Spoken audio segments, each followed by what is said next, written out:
There's only one theatre shop in Syracuse, not really open to the public, but Electo, your one who owns it, lets us in on account of a friendship with my man. The shop was her husband's, and they ran it together until one day he disappeared. This was about 20 years ago, and I was just a kid at the time. There's been no sight nor sound of him ever since. All sorts of rumours abound. But my favourite is that she killed him and used his skin to make props for the plays. And yet, this isn't even the strangest thing about Electo.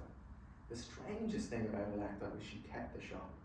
There were 3 other costume makers in Syracuse when her husband disappeared, and the owner of each offered to buy Electo out, or even better, marry her. She was a stunner in her day. But to both proposals, business and matrimonial, she said, no thanks.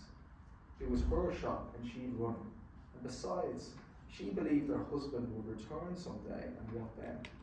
Though I've heard that when she said this, there was a curious lilt in her voice. Anyway, she kept the shop and never remarried. Within a couple of years, Electo's was seen as the best option when it came to fashion, all things theatrical. In 10, it was the only option. She'd driven the others out of business. I knocked a couple of times, but then Gellon pushes and the door swings open. The house is a sprawler, 4 stories, including the cellar, and yet it seems even bigger on account of all the theatrical gear. Can't see the real walls. They're covered with scene paintings from different plays. To my right must be Olympus. Rolling clouds and gorgeous sunbeams, thick and gold as honey. To the left are the battlements of some citadel, probably Troy. Blood streaks on the lime-washed brick like gashes in pale skin, and tiny arches in the towers. It's so well done. I'm almost nervous walking past it. Like if I don't leg it, I'll go the way of Achilles. Straight ahead is the best scene of all, Hades. The river Styx, to be exact.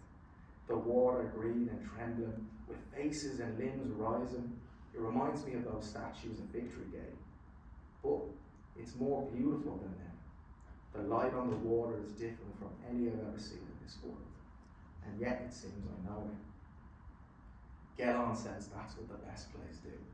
If they're true enough, you'll recognise it, even if it all seems mad at first. And this is why we give a shit about Troy.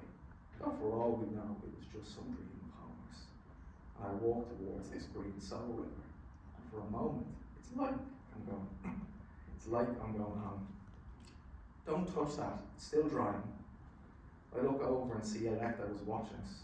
No clue where she came from, but I suppose it's her house.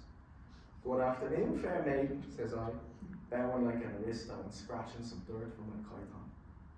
Electa chuckles and shakes her head. Still a gobshite, I see. I say nothing to this. We're swamped today, she says. Sorry, but I really can't have you distracting the lads with your gauntlet. It's nothing personal. It's not like that, says Gellon quickly. Today's different. Electo's wearing red robes that trail to the floor, a scarlet thread glittering like something alive. It must be some costume she's trying on. There's a rumour that she once acted in a play back when her husband was still around, and they bet the head off her for it. They say she played the lead and did it on the sly so that none of the audience knew, but they screamed for more. And it was the best Clytemnestra they'd ever seen. Is this true? I don't know. Seems brazen even for her, but I often see her try on the gear, and she knows the words of all the plays as well as anyone. Will give you a speech from the best when the mood takes her. We're directors. I straighten up, rocking my shoulders back, and a voice that sounds eerily like the boss from our old factory. I let her have it. We've come in a directorial capacity to survey the quality of your theatrical amenities for the purpose of... Shut up. Get on. Look, says Electo, I don't have time for this. What is it to be quick? We're putting on a play, says Gellon. Electo bursts out laughing but stops. Wait, you're serious? Of course. She shakes her head, more pitying than anything. What play? Medea, says Gellon, so low it's almost a whisper.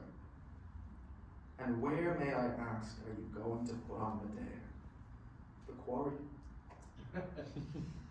Of course, a festering pit, a perfect location for entertainment.